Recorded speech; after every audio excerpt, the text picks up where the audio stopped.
Bonjour à tous, bienvenue dans cette nouvelle vidéo PrestaShop. Aujourd'hui, je vais vous présenter la partie client. Donc, comment avoir de nouveaux clients, où est-ce qu'ils arrivent sur votre back-office, comment paramétrer ces différents champs pour vos clients. Donc, au niveau de la partie vendre, vous avez catalogue ici et client juste en dessous avec la partie client et la partie adresse. En fait, sur PrestaShop, il y a trois façons d'insérer des clients sur votre site. Soit, naturellement, le client va se connecter via la page d'enregistrement et ça va lui créer un compte client sur votre site. Donc, il va rentrer ces différents champs. Soit, vous pouvez entrer manuellement un nouveau client, si vous en avez et vous voulez directement les mettre sur votre site. Ou encore, il y a une partie où vous pouvez importer avec des fichiers Excel, CSV, vos clients, si vous avez une grande liste de clients. Par contre, si vous voulez faire ça, il faudrait mieux aller voir la vidéo tuto dédiée à cet import de clients. On vous explique bien comment structurer les colonnes et comment faire. Autrement, si vous avez déjà une base de données avec énormément de clients ou d'adresses et que vous voulez la migrer sur un PrestaShop et que ça vient d'un autre site comme un WordPress WooCommerce ou un Magento ou autre, dans ce cas-là, il faudra mieux faire appel à nous et on verra ensemble pour migrer vos différentes données. Alors, la première partie, c'est au niveau de l'inscription d'un client sur votre site. Donc là, c'est très simple. Il va enregistrer ses données ici. Et ensuite, une fois qu'il aura passé commande ou non, vous allez le retrouver dans l'onglet client. Et vous avez vos différents clients. Vous avez un tableau ici avec forcément un ID client qui va être attribué, le titre du client, son prénom, son nom, son adresse mail. Vous avez le nombre de ventes qu'il a fait. Après, dans l'onglet statistiques, ici, vous allez pouvoir trouver par client. Ça va vous donner plusieurs données intéressantes. Vous pouvez également décider d'activer ou non tel ou tel client. Vous avez la lettre d'information et également les offres partenaires que vous pouvez activer ou désactiver. La lettre d'information, ça va vous permettre d'envoyer des newsletters à vos clients. Les offres partenaires, c'est pour vous permettre d'envoyer les informations de vos clients à vos partenaires. Vous avez la date d'inscription de votre utilisateur et sa dernière visite. Vous pouvez également donc ajouter un client manuellement. Vous cliquez sur cet onglet-là, ajouter un nouveau client. Vous avez différents champs à rentrer, donc la civilité, le prénom, le nom, l'email et le mot de passe. Vous notez que ce sont des champs obligatoires pour le prénom, le nom, l'email et le mot de passe. La date de naissance n'est pas obligatoire, mais vous pouvez la rendre obligatoire ou même ne pas l'afficher. Je vous montrerai en fin de vidéo comment faire. Vous avez la possibilité donc d'activer ou non votre utilisateur, de permettre les offres partenaires ou non, l'accès des groupes clients. Alors, lorsqu'un client s'inscrit sur votre site ou que vous le renseignez, il va être automatiquement mis dans les trois groupes suivants, visiteurs, invités et clients. En fait, le groupe visiteur, c'est un client qui n'est pas connecté à votre site, qui n'a pas de compte et qui est juste en visite sur le site, sur le front office. Invité, c'est un client qui sera connecté sur votre page pour passer une commande sans s'être enregistré. Donc, je n'ai pas encore de compte client, je vais pour passer une commande express via Checkout Express de PrestaShop. Et à ce moment-là, il passe une commande en tant qu'invité et il est renseigné dans ce groupe-ci. Et enfin, si le client a déjà un compte client, vous lui avez déjà créé ou il s'est déjà enregistré, eh ben, il sera dans le compte client.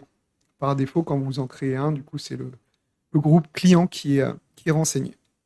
Ensuite, vous faites enregistrer, vous avez votre nouveau client. Ce qui est important de noter sur PrestaShop, c'est qu'il y a également les adresses.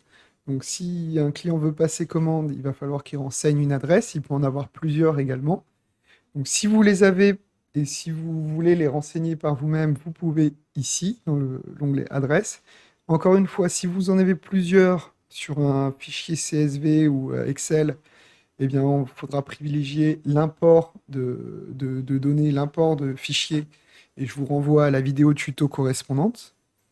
Sinon, vous pouvez avoir ici, du coup, le tableau qui renseigne les différents champs des adresses, et si vous voulez en rajouter une à un client, vous faites ajouter une nouvelle adresse, Et là, vous avez les champs obligatoires qui sont le mail, l'alias de l'adresse, le prénom, le nom, l'adresse, le code postal, la ville et le pays. Donc ces champs sont obligatoires, il faut les renseigner. Et si votre client ajoute lui-même son adresse, il va avoir ces champs en obligatoire. Et vous avez également d'autres champs comme le numéro fiscal, la société, numéro de TVA, adresse 2 et le téléphone, téléphone mobile et autres. Ces champs, vous pouvez décider de les afficher ou non en fonction de la zone du pays. Donc il y a une vidéo dédiée qui explique comment gérer les zones et comment changer en fait ces champs requis ou non. Et vous pouvez également, en revenant sur l'onglet adresse ici, choisir quel champ va être en obligatoire. Vous voyez ici, si vous cliquez sur définir les champs requis, ça va être les différents champs obligatoires ou non pour vos utilisateurs. Donc, vous pourrez très bien dire que le code postal ou autres sont des champs obligatoires. Faire ensuite enregistrer.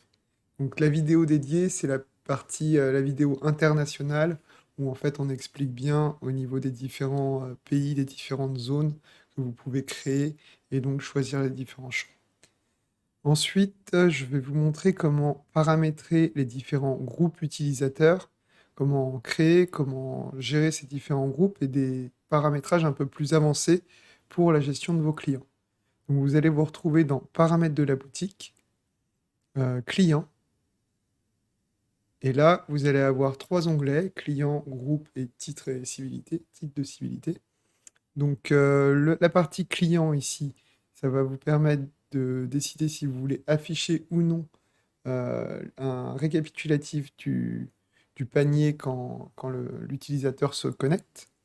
Si vous voulez ou non envoyer un mail à la création du compte, par défaut c'est oui, et généralement on le laisse sur oui, comme ça il reçoit un mail que vous pouvez personnaliser via l'onglet international et traduction. Donc il y a également une vidéo dédiée. C'est la même vidéo que pour les champs zones géographiques. Vous avez la régénération du mot de passe, c'est-à-dire qu'après 360 minutes, le client peut régénérer son mot de passe, mais pas avant. Ça, vous pouvez changer également le timing. Vous pouvez activer le mode B2B. Alors, le mode B2B, qu'est-ce que c'est? En fait, quand vous l'activez, vous allez plus considérer vos clients comme des individus, mais comme des entités professionnelles. Et donc, ça va rajouter quelques fonctionnalités comme en fait le numéro SIRET, le numéro sirène, ou alors les factures vont être générées manuellement et plus automatiquement. Vous allez pouvoir également gérer tel ou tel affichage de prix pour vos groupes B2B. Ensuite, vous avez le champ date de naissance. Donc, c'est ce que je vous disais précédemment. Vous pouvez choisir ou non de demander la date de naissance à vos utilisateurs. Et enfin, activer l'offre partenaire. C'est ce que je vous expliquais également. Ça donne la possibilité à vos clients d'accepter en fait que vous partagiez leurs informations avec vos partenaires. Le deuxième onglet, c'est au niveau des groupes. Donc, il est assez important car vous allez pouvoir créer des groupes VIP par exemple, leur attribuer différentes réductions, voir combien il y a de membres dans ces groupes. Vous pouvez décider d'afficher ou non les prix pour tel ou tel groupe. Donc, c'est vraiment une partie importante car vous allez pouvoir le voir dans nos différents tutos. Souvent, il est demandé de sélectionner un groupe pour afficher une catégorie, par exemple, ou un groupe par rapport à vos méthodes de livraison, etc. Donc si je veux ajouter un nouveau groupe client, je vais cliquer ici sur le plus en haut, et vous allez avoir le nom du groupe que vous pouvez renseigner, afficher une remise, donc c'est une des méthodes justement pour faire de la remise, faire des discounts, faire des promos à vos utilisateurs, donc là en créant un groupe VIP par exemple. Mais il y en a d'autres, vous avez une vidéo pareil dédiée qui vous explique toutes les méthodes pour ajouter des discounts sur vos produits ou sur votre site. Donc l'affichage s'il doit être en hors taxe ou en TTC. Et enfin, si vous voulez afficher ou non les prix pour ce groupe. Ensuite, vous faites enregistrer et ce groupe va se renseigner dans ce tableau-ci. Vous avez également les groupes par défaut, donc ils sont déjà paramétrés, je vous l'ai expliqué précédemment. Visiteur, c'est la personne qui va être en visite sur le site et qui n'aura pas créé de compte. Invité, il aura passé commande, mais avec une commande express via la commande invité, la fonctionnalité commande invité.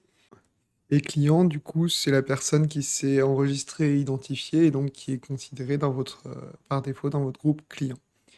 Ensuite, le dernier onglet, bah, c'est pour ajouter des titres et de civilité. Il y en a déjà deux qui sont définis ici. Et voilà. Si vous avez des questions, n'hésitez pas à nous contacter via notre site ou via notre mail. Et on se retrouve bientôt pour un nouveau tuto.